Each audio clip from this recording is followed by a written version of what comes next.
हजुरहरूलाई बिरयानी मन पर्छ भने यसरी घरमै बनाएर खान सक्नुहुन्छ। आज मलाई बिरयानी खान मन लागेर बनाउँदै छु। यो चाहिँ हिजो बनाएको अचार। त्यसको लागि चाहिने सबै सामान म रेडी पारिसकेको छु। ग्यास बालेर कराई बसाले, तेल हालेर तातेपछि मासु हाले। मासुलाई हल्का भुटेर मटर, बेसार, नुन हालेर रातो हुने गरी भुटे। अनि प्याज हाले। प्याज रातो भएपछि टमाटर, पिसेको मसला, धुलो मसला, मिट मसला हालेर एकछिन भुटे। अनि स्वाद फरक होस् भनेर सोया सस, टमाटर सस हालिदिएँ।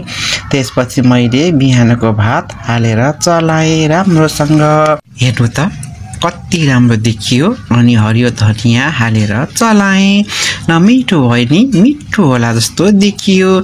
यसरी मेरो आजको बिरयानी तयार भयो।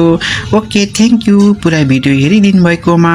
कस्तो लाग्यो लाइक, कमेन्ट अनि सेयर गरिदिनु होला। हस्, थ्याङ्क यू।